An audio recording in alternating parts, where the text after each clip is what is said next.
오늘 전해드릴 말씀은 민족 부활의 기적입니다. 제목을 한번 기억하십시다. 민족 부활의 기적. 멸망해버린 이스라엘 민족이 다시 해방받고 예루살렘으로 돌아올 수 있었던 것은 민족 부활의 기적 사건이었습니다. 민족 부활의 기적. 1차 포로가 예수님 오시기 전에 약 한 606년경에 있었다고 합니다. 그런데 딱 70년 만에 그들은 고국으로 다시 돌아올 수가 있었습니다. 바벨론이 패망하고 페르시아 제국이 등장하면서 바사왕 고레스 원년에 포로가 되었던 모든 히브리인들을 다 고국 땅으로 돌아가도록 공포하게 됩니다. 올라가서 너희들의 하나님 섬겨라. 그 신전, 성전을 건축하라. 필요한 물자는 다 우리나라가 후원하겠다고까지 하면서 올라가라 합니다. 이거야말로 부활의 기적이라고 할 수가 있습니다. 죽었다가 살아나는 기적이라고 할 수가 있어요. 나라가 죽었다가 다시 살아나는 기적입니다. 이러한 부활의 기적은 어떻게 생겨나게 되었을까? 그것은 무엇보다도 하나님의 계획이었다 하는 것입니다. 민족 부활의 기적은 하나님의 계획이었습니다. 우연히 그렇게 일어난 사건이 아닙니다. 어떻게 하다가 일어난 사건이 아닙니다.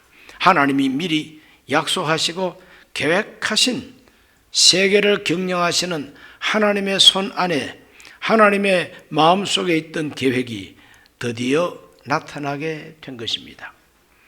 스가랴 1장, 에스라 1장 1절로 3절 다 같이 읽습니다.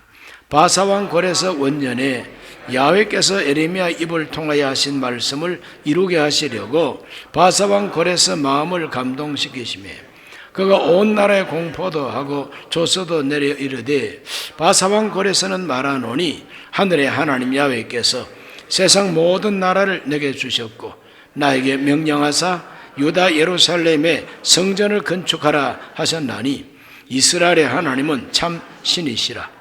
너희 중에 그의 백성된 자는 다 유다 예루살렘으로 올라가서 이스라엘 하나님 야훼의 성전을 건축하라. 그는 예루살렘에 계신 하나님이시라. 어떻게 이방 왕이 이렇게 말할 수가 있습니까? 이 말 자체가 기적입니다. 어떻게 이 이방 나라 왕이 이스라엘 백성들을 해방시키고 너희들의 하나님 야훼가 참신이다. 그 백성된 자는 다 예루살렘에 올라가서 하나님의 성전을 건축하라. 하나님이 이미 이와 같은 계획을 세우셨습니다. 예레미야 입을 통해서 하나님이 말씀하셨고 그 말씀을 이루기 위해서 고레스 왕을 감동했다는 것입니다.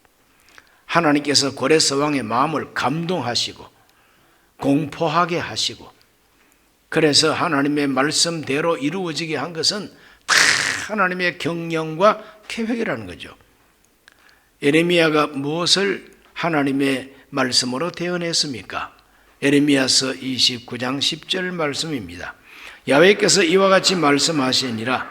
바벨론에서 70년이 차면 내가 너희를 돌보고 나의 선한 말을 너희에게 성취하여 너희를 이곳으로 돌아오게 하리라. 이것은 예레미야가 포로된 자들에게 보낸 편지입니다. 예레미야 편지요. 어떤 편지냐? 포로가 되어서 끌려가가지고 고생하는 그 포로들에게 걱정하지 말라. 70년이 되면 다시 고국으로 돌아오게 하신다는 것은 하나님의 말씀이고 하나님의 약속이라는 것입니다. 그러므로 경거망동하지 말고 그곳에서 아주 곱게 포로 생활을 해라. 그래야만이 우리 민족이 멸망되지 아니하고 후손이 끊어지지 아니하겠다. 이런 편지를 보낸 적이 있습니다. 바로 그 말씀을 이루기 위하여 하나님은 고레스 왕을 사용하시는 것입니다.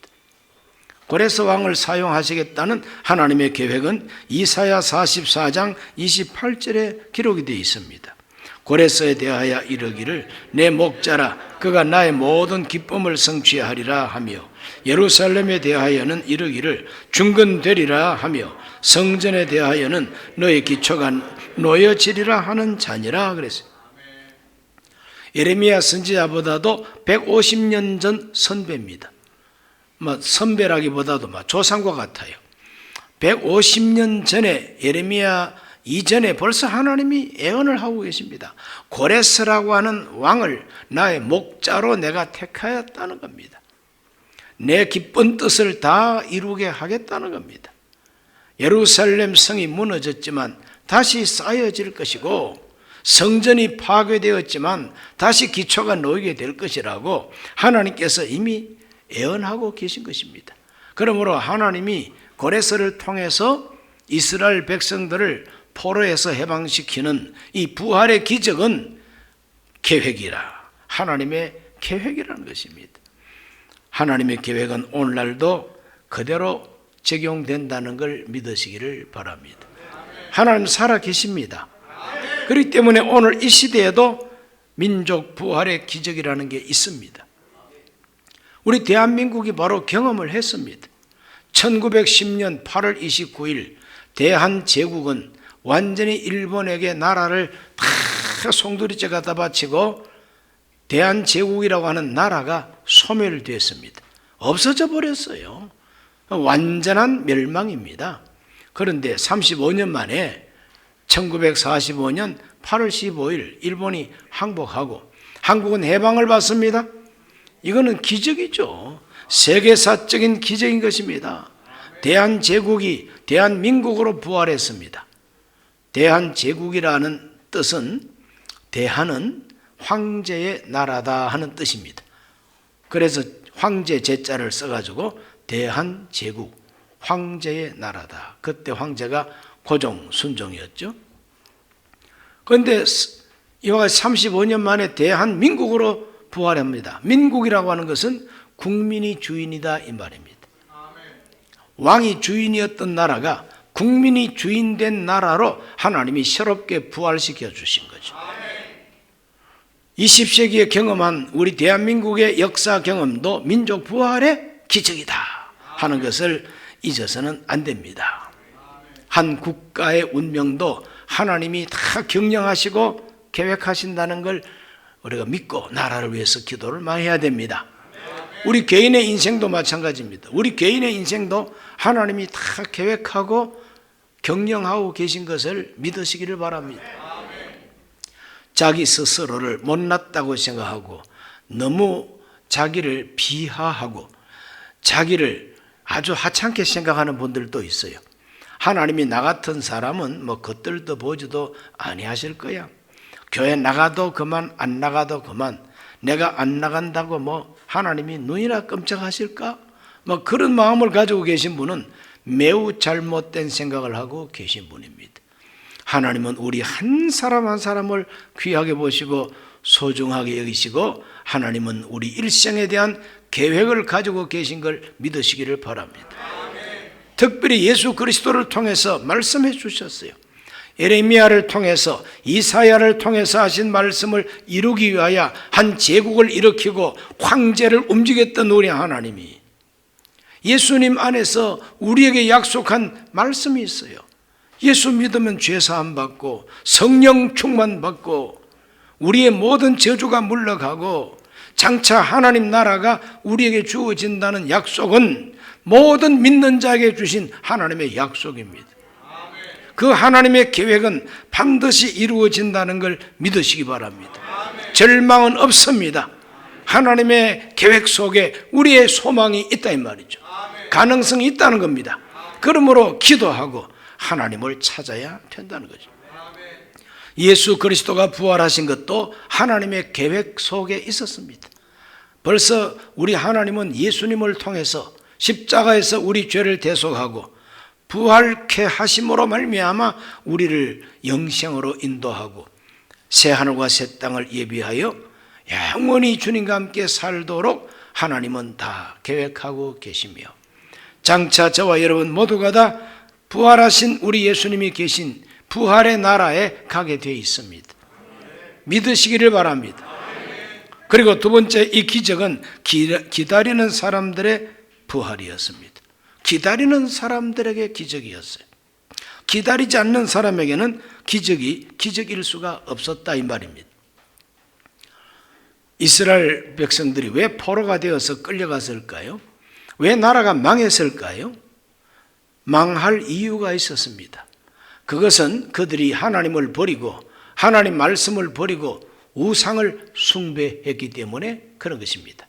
우상을 숭배하고 하나님 말씀을 떠나니까 생활 자체가 부패하고 부정하게 된 것이죠.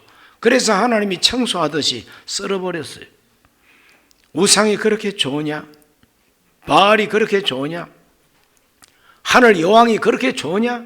그렇다면 그 본고장 가가지고 잘 먹고 잘 살면서 한번 섬겨봐. 이러면서 하나님께서 우상 숭배하는 사람들을 우상의 나라로 다 보내버렸습니다. 쫓아버렸어요. 그랬을 때에 이스라엘 백성들 가운데서 야, 이게 웬일이냐? 우리가 평소에 바벨론 신을 섬겼는데 우리를 바벨론까지 보내주시네? 바벨론 도착해 보니까 자기들이 섬겼던 우상 숭배 아주 오리지널로 섬기고 있는 사람들이 거기에 있단 말이죠. 그러니까 그 사람들하고 얼마나 잘 통하겠습니까? 동화가 되어버리고 만 겁니다. 핏줄은 한국 핏줄인데 일본에 끌려가더니 일본 좋다고 완전히 일본 사람 돼버린 조선 사람들도 많아요. 히브리인들이, 이스라엘 사람들이 우상 숭배하다가 우상의 나라에 포로로 끌려가가지고 아예 그 나라 사람이 돼버린 경우가 많습니다. 그러나 포로 생활하면서 깨달음이 왔습니다. 우리가 이렇게 포로 생활하는 것은 우리 잘못 때문이다. 우리가 하나님을 버렸다. 말씀을 떠났다. 우리가 우상 숭배하고 우리가 말씀대로 살지 못해서 이렇게 우리가 하나님께 징계를 받고 있으니 회개하자. 눈물로 회개하고 진실로 회개하고 하나님 말씀을 다시 복사를 하고 사본을 하고 하나님 말씀 지키기로 목숨 걸고 노력하고 에레미야 선지자가 보낸 편지를 읽어보니 70년만 되면은 다시 돌아간다고 했으니 그날을 기다리자. 그날이 오면 우리는 다시 돌아갈 수 있다. 이 희망을 가지고 기다렸던 사람에게는 이 고레스 왕의 칙령이 복음이요, 기쁨이요, 행복이요, 기적이었던 것입니다. 그래서 그들만 돌아오게 된 겁니다. 끌려갔다고 다 돌아온 게 아닙니다. 돌아오겠다고 기다린 사람들만 돌아왔어요. 그 사람들만 새로운 이스라엘의 조상이 된 겁니다. 하나님께서 우상 숭배했던 사람을 다 떨어지게 했다 이 말이죠. 다 떨어져 버리겠어요. 큰 망치를 가지고 쇠 조각을 막 때리면 그 쇠에 붙어 있던 녹슨 것들, 잘못된 그 모든 것들은 다 떨어져 나갑니다. 진짜 쇠덩어리만 남아요. 그걸 불 속에 넣어가지고 녹여가지고 또 다른 도구를 만들고, 이것이 바로 대장간에서 일어나는 일이요, 제련소에서 일어나는, 제철소에서 일어나는 일들이다 말이죠. 이스라엘 백성들이 한 민족으로서 참 잘 먹고 잘 살았지만 하나님 버리고 말씀 버리니까 하나님께서 그들을 때리고 불 속에다가 집어 던져서 떨어질 사람 다 떨어지고, 그 무서운 징계 속에서 회개하고 하나님의 구원을 기다리던 사람들만 돌아와서 새로운 이스라엘 조상이 됐다는 것입니다. 기다려야만 복음인 것입니다. 기다리는 자에게 기적이 될 수가 있다는 것이죠. 저와 여러분 기다릴 수 있으시기를 바랍니다. 하나님을 기다리고 하나님의 구원을 기다려야만 됩니다.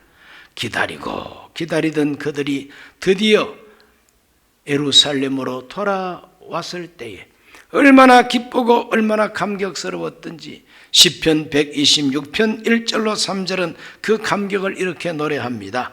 야훼께서 시온의 포로를 돌려보내실 때 우리는 꿈꾸는 것 같았도다.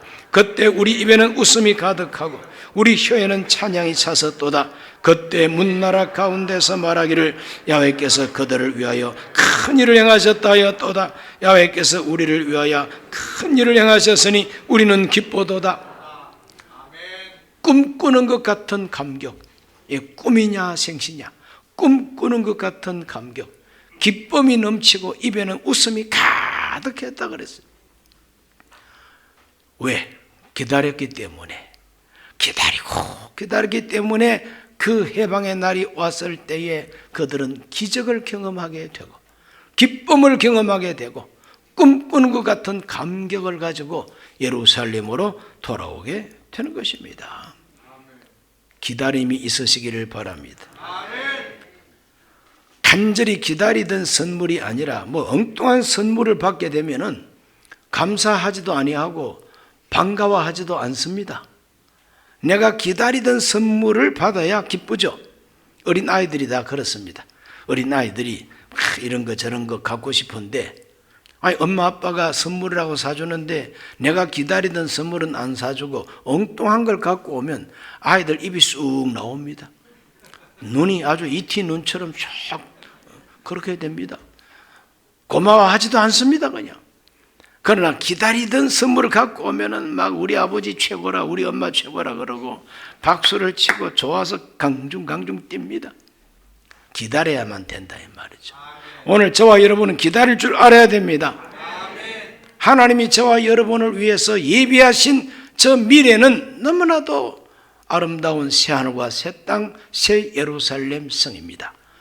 그러나 그 거룩한 나라를 기다리는 마음, 희망이 있고 재림에 대한 신앙을 가지고 기다려야만이 예수님이 재림할 때 기쁨으로 올라갈 수가 있습니다. 그 나라에 들어갈 수가 있단 말이죠. 아무나 데려가지 않습니다. 기다리지 않는 사람은 하나님이 안 데려가십니다. 누가 그 성에 들어갈 수가 있을까? 요한계시록 21장 26절로 27절에 사람들이 만국의 영광과 존귀를 가지고 그리로 들어가겠고 무엇이든지 속된 것이나 가정한 일 또는 거짓말하는 자는 결코 그리로 들어가지 못하되 오직 어린 양의 생명책에 기록된 자들만 들어가리라. 어린 양 예수 그리스도의 생명책에 기록된 사람만 들어간다 그랬어요. 그 생명책에 기록된 사람들의 특징이 뭐냐면은 새 예루살렘 성을 기다리는 사람들이, 하나님의 구원을 기다리는 사람들이, 하나님의 천국을 기다리는 사람이란 말이에요. 우리 순범 강북교회 교우들은 다 그날을 기다리다가 함께 가서 한 동네 만나 살게 되시기를 주의 이름으로 축원합니다. 주의 이름으로 축원합니다. 천당까지 가가지고 한 동네에서 살자고? 저 사람은 다른 데로 좀 이사 가면 좋겠다. 그런 말을 듣지 마시기를 바랍니다. 기다려야 된다 이 말이죠.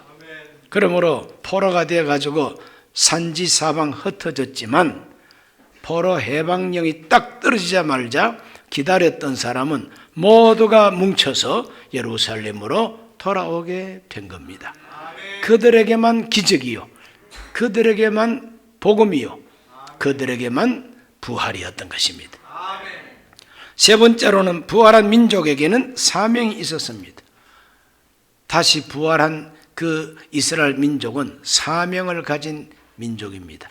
하나님께서 그냥 부활시키지 않았습니다. 다시 회복시키지 않았습니다. 다시 회복시킬 때 하나님은 분명한 목표, 목적을 그들에게 알려줍니다. 제일 먼저 알려준 사람이 고레스 왕입니다. 고레스 왕이 석방시켜주면서 뭐라고 말합니까? 명령이라 그랬어요. 이거는 명령이다. 하나님이 내게 주신 명령이고 내가 이 명령을 또 너희에게 전달한다. 너희들 예루살렘에 올라가서 하나님의 성전을 건축하라고 하는 것이 첫째 명령이었죠. 그러므로 돌아온 이 이스라엘 포로들은 첫째 사명이 성전 재건의 사명이었다 하는 것입니다. 성전 재건의 사명. 마음이 감동된 사람들이 성전을 다시 건축하기 위해서 예루살렘으로 돌아왔다고 성경은 기록합니다. 자, 에스라 1장 5절에서 6절을 읽습니다. 이에 유다와 베냐민 족장들과 제사장들과 레위 사람들과 그 마음이 하나님께 감동을 받고 올라가서 예루살렘에 야훼 성전을 건축하고자 하는 자가 다 일어나니 그 사면 사람들이 은그릇과 금과 물품들과 짐승과 보물로 덮고 그 외에 예물을 기쁘게 드렸더라 그랬어요. 참 놀라운 이야기죠. 포로 생활하던 그 히브리인들이 다시 고국으로 돌아간다 그러니까 주변에 있던 사람들이 이 사람들을 아주 극진하게 대우하면서 보내줍니다. 성전 건축하러 간다고? 야, 너희들 성전 건축해서 기도할 때 우리를 위해서 기도해줘. 이러면서 금도 가져오고 은도 가져오고 싣고 갈 수 있는 마차도 준비하고, 짐승이라고 하는 것은 산짐승이 아니라 집짐승입니다. 그래서 짐을 싣고 갈 수 있는 나귀도 끌고 오고 여러 가지로 편의를 봐주고 그럽니다. 하나님의 목적, 하나님의 사명을 감당하려고 하면은 필요한 것을 하나님이 채워주셔요. 믿으시기를 바랍니다. 하나님의 사명을 감당하려면은 하나님께서 금도 은도 다 채워주신다는 거예요. 이 사람들은 마음에 감동을 받았다 그랬어요. 하나님께 감동을 받고 올라가서 하나님의 성전 건축하려고 하는 사람들, 이 사람들이 움직일 때마다 하나님은 돌보아 주시고 필요한 걸 채워주셔서 드디어 올라가서 하나님의 성전을 건축하기를 시작했습니다. 그러나 방해꾼들이 나타나가지고 방해를 해서 지체하고 있습니다. 지체할 때 하나님은 학개라고 하는 선지자를 세워가지고 그들로 하여금 열심히 성전 건축하도록 독려합니다. 학개서 1장 7절로 8절입니다. 만군의 야훼가 말하노니 너희는 자기 행위를 살필지니라. 너희는 산에 올라가서 나무를 가져다가 성전을 건축하라. 그리하면 내가 그것으로 말미암아 기뻐하고 또 영광을 얻으리라. 야훼가 말하였느니라. 성전 건축을 지체하고 있으니까 하나님이 선지자를 세워가지고 왜 지체하느냐? 너희들 집 인테리어 공사만 열심히 하느냐? 하나님의 성전부터 지어.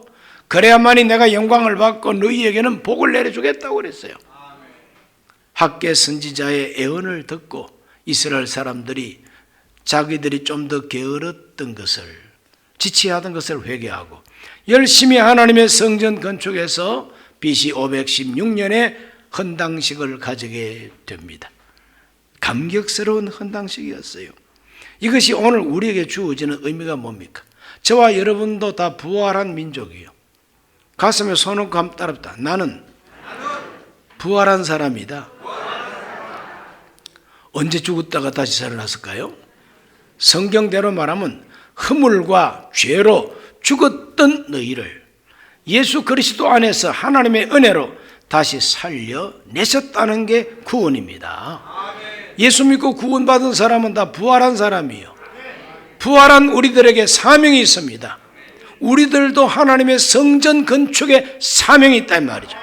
그 성전은 눈에 보이는 건물이 아니라 하나님을 섬기고 하나님과 소통하고 하나님 앞에 예물 드리는 이와 같은 신앙생활 그 자체가 성전 재건이다 이 말이죠.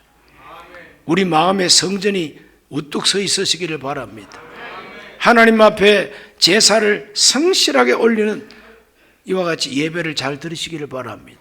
내 집은 만민이 기도하는 집이라 그렇게 말씀하셨으니 하나님의 집을 찾아와서 늘 기도에 힘쓰시기를 바랍니다. 두 번째 사명이 무엇이냐? 성별 재건입니다. 성전이 아니라 이제는 성별입니다. 성별은 뭐냐 하면은 거룩한 생활입니다. 하나님이 이스라엘에게 명령합니다. 내가 거룩하니 너희도 거룩해라. 거룩한 하나님의 백성은 거룩하게 살아야 된다. 거룩하게 산다는 것은 구별되게 살아야 된다는 겁니다. 그래서 음식도 구별해서 먹어라. 먹어야 할 음식, 먹지 말아야 할 음식 구별해서 먹고 마셔야 된다. 모든 날이 똑같은 날이 아니야. 안식일은 하나님의 날이에요. 안식일을 거룩하게 지켜라. 모든 재물, 모든 물질이 다 너희들 것이 아니야. 내 것인데 너희에게 맡긴 것이야. 그러므로 모든 재물의 11조는 하나님의 집에 갖다 두어라 그랬어요. 구별되게 살아라.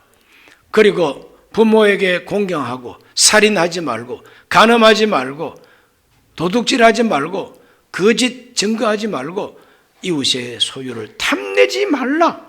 이것이 바로 구별되게 살아야 하는 성별인 것입니다. 오늘 저와 여러분은 성별의 사명이 있다고 하는 걸 믿으시기를 바랍니다.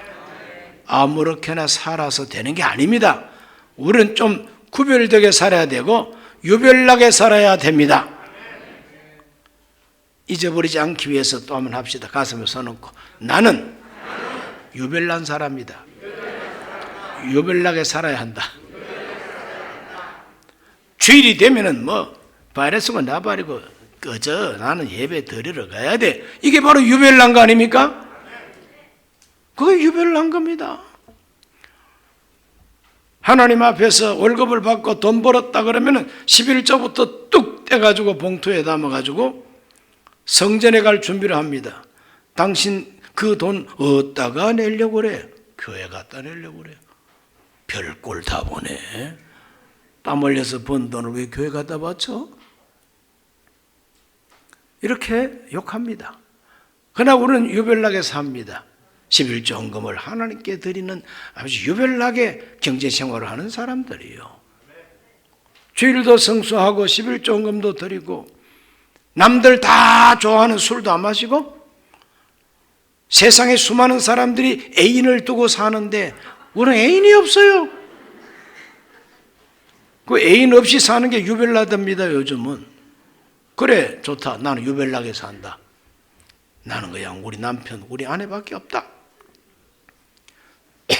이것이 성별이에요. 성별. 하나님은 저와 여러분이 성별을 재건하고 살기를 원하십니다. 믿으십니까? 이렇게 하나님의 백성들이 성별되게 살기 위해서 말씀의 부흥운동을 일으켜 주신 것입니다.